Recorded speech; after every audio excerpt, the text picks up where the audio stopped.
basically a week out. In our case, Thursday night, opening up, and everybody's excited to see how their players are going to perform and where they're at in this stage. So certainly we're no different. Right now, we've got practice here and start meetings here in about 30 minutes, and our focus is to get better today and not look ahead at anything. And our kids done a pretty good job of that so far. So with that, any questions? Jerry, when you talk about self-scouting, and if you were an opposing coach looking at your offense now, what would make it feel tougher to defend? Is it the Berkeley factor, multi-tight ends? I can't answer that really because I haven't thought about that too much. I'm worried about the other, trying to figure out what they're going to do. But hopefully, we're able to give a lot of people a lot of looks. But I think it comes down to personnel more than anything. It's no different than playing defense. You got to get everybody fitted in the right place, and sooner or later you got to defeat somebody's block and make a play. And offensively, people are going to match up and do a good thing, and sooner or later you just got to make a play. And I feel like that we have to see, but we got some kids making some plays right now, and I think it really comes down to that. I think everybody looks at personnel when you go play somebody. It's the personnel factor more than anything. And again, multiple tight ends, different things, but really look at your personnel and say, hey, can we match up with this or not? So hopefully our matchups are good matchups throughout the season.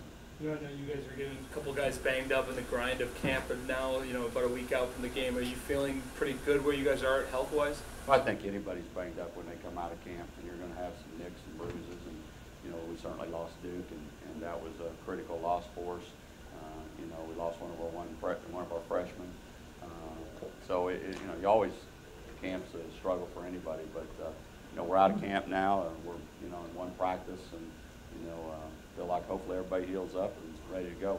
Jerry, how do you feel about the progression of the wide receivers?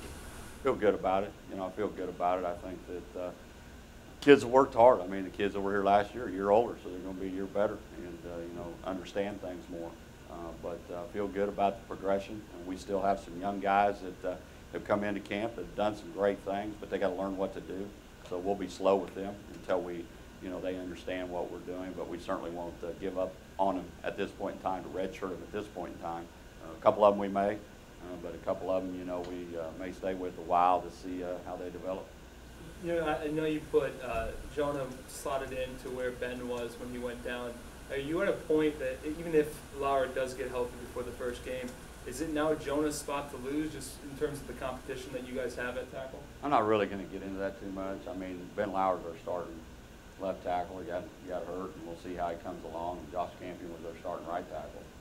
But again, we'll have to see how things progress with Ben and where he's at. And, the progression of this week of the offensive line, we're going to put our best 5 out of there, and, we're not going to punish Ben because he got hurt.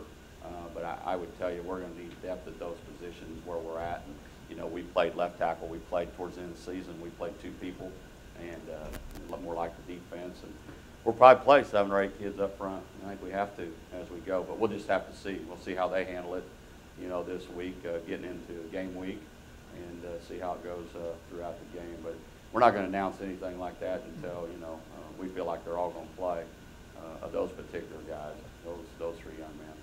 And we'll just see how healthy they are at the end of the day. When you talk about playing 7 or 8, is that because you just have to assume that some guys will get dinged up in that position, or do you think it's important to really give guys a look too? I think right now it has nothing to do with, you certainly want to stay healthy, but I think not about getting dinged up. I think that according to the amount of plays you're playing, per snaps you're playing games, you're playing 50, you don't worry about it. If you're winning and you're playing 70 or 80 like you should in the season we have, the schedule we have, early in the year, you can always say you're in great shape, but you never know until you get into playing a game. It's totally different. So I just think we got to be able to take a look at that and see how it runs the course. Jerry Gibson's a guy we talked about how you moved him around. Did he get to a point where you feel like he's ready to go right away, or are you going to be working on him in other positions and stuff? Yeah, I don't think any freshman is ready to go right away.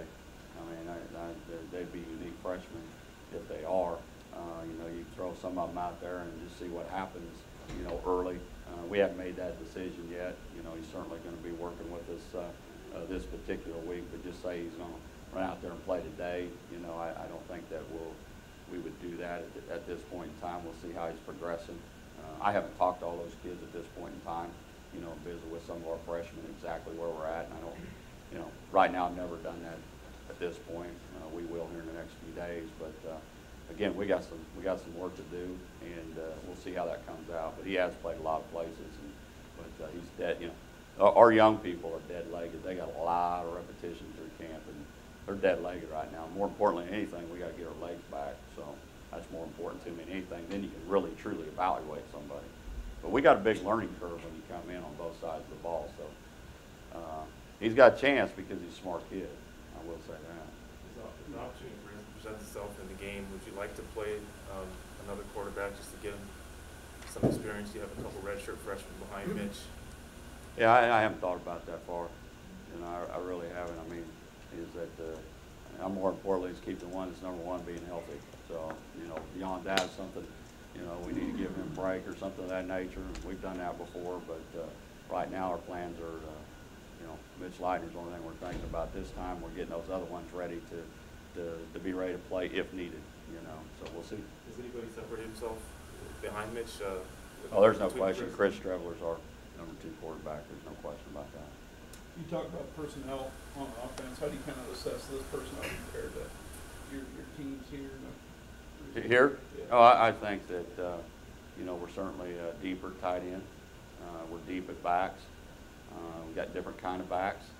We've got kind of receiver-wise. We got, you know, small jitterbug type guys, and then we got some guys with some length. So, I mean, I think as we recruit, we try to get a little bit deeper. I don't know if you're ever deep, and you try to redshirt kids too to build depth, and we haven't been able to do that because of the situation. So it's a hard deal, you know, right now as you build a program, how much you redshirt, how much you don't.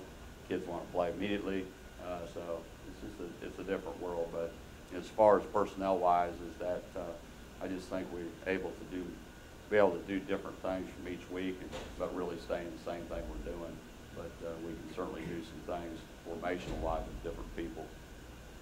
I feel like you saw more big plays in camp. There was a day we caught up with you after a scrimmage, and there had been a couple that seemed like, you know, there was a pretty good buzz about the offense that day. Do you feel like over the course of the month you saw more?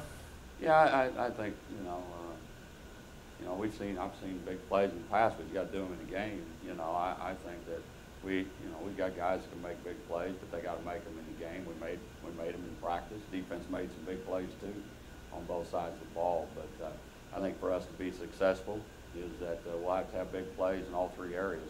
You know, we got some big play potential in the kicking games, and we got to be able to we got to have some big plays in all 3 areas if we're going to be successful, and we have the capabilities of doing that in all 3 areas.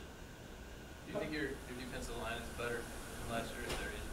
You got to play first. Now, everybody wants to know if we're better. You got to play first. I mean, yes, we got a chance to be very good and so forth, but you still got to play. You got to stay healthy. We're also playing a couple young guys in there. You know, Steve Richardson's going to be in that rotation, and it'll be the first time he plays college football. And Stetler,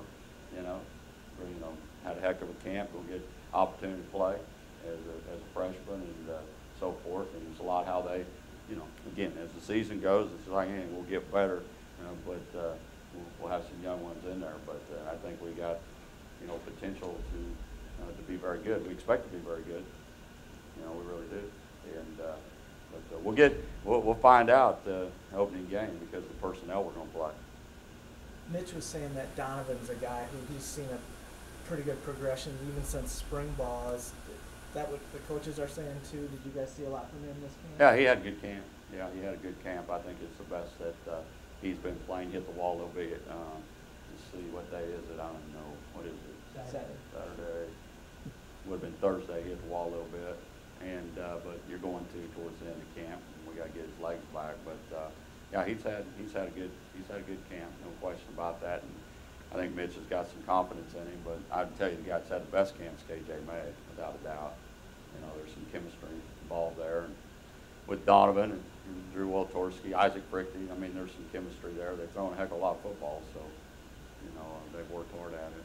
Gary, can you talk about Eastern Illinois, the challenges, where their main challenges are going to come from? Well, on both sides of the ball, I think from an offensive standpoint, you know, Little's going to play at the next level without a doubt, and a tremendous running back and a return guy, and you know, they got two quarterbacks. We know about Manley. He threw for about 300 yards here, I believe, my first year from New Mexico State, and then Whitlow we recruited or tried to recruit, couldn't went down there, had to try to get him and wasn't able to get that done. And he went, I think, to mid-Arkansas State and then went to Kentucky. And then look at his Kentucky stats. He started 10 games and was impressive in that. So their quarterback deal is a real issue.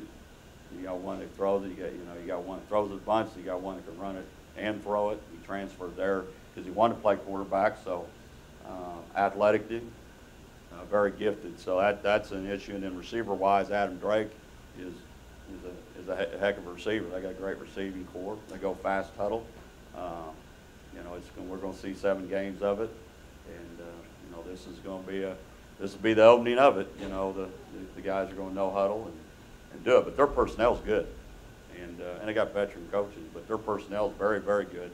And then defensively, you know, that's where the head coach lies. And you know, they're a 4-2-5 defense, but I'm not sure they're going to be a 4-2-5 defense because of some of the things that you do, and he's also run a lot of Okie stuff up front, and so it's like preparing for ghosts sometimes. You don't know, but their defensive personnel, you know, they got a big defensive tackle, number 97, Dino Viente, I think that's how they pronounce it, but a very active defensive tackle. And they picked up a transfer from Ole Miss, a kid named Stanifer that played at Ole Miss. They got some returning. They got, I think, 6 out of 11 on defense, 7 out of 11 on offense from a team that was in the top 4 in the country in 1AA. And new coaching staff that we prepared for 4 different, I think, you know, this will be the 4th different coaching staff on opening game, I think, that we faced, except, yeah, I believe that's right, and or close to it. And then, so this is a team that, you know, we lined up here, I think, in my first or second year, played North Dakota State. You know, it's a different style of team, but that's the kind of athletes we're going to get. So it'll be, you know, we certainly need to focus on Eastern Illinois, and more importantly, we need to focus on what we can control, and that's us. You know, we need to make sure our kids are ready to play and ready to play each down, every snap, every play. We have time for one more question. How do you prepare for that when they have like a new coaching staff come in? I mean, you don't really see as much on film. Like all this stuff last year, it's a different staff from last year, what you have on film. Well, you have to go back, you know, coaches was at La Tech, offensive line, you know, you go back to where their coaches are from and you do the best you can. But as a new coach, it's just like coming here. Sometimes you look at your personnel and you got to do things differently. So that's the issue. But you try to go back through the archives and figure out where they've been from and so forth. I know 2 or 3 of them. So you kind of go, well, you know, I know they used to doing this and so forth. They got a veteran coaching staff. He's done a great job of hiring people. I mean, guys have coached, you know, a lot of places. You know, head coach from Grambling. Markinson's been, you know, at the highest level. We know him, hell of a football coach, so offensive lineman. So, you know, they're going to be well coached. They're going to have them ready to play. And you know, when they come here, it's a bowl game, period. It's a bowl game. Been there. So we just need to make sure we get our guys focused. All right. Thank you all very much. Thank you. Appreciate it. Well, David.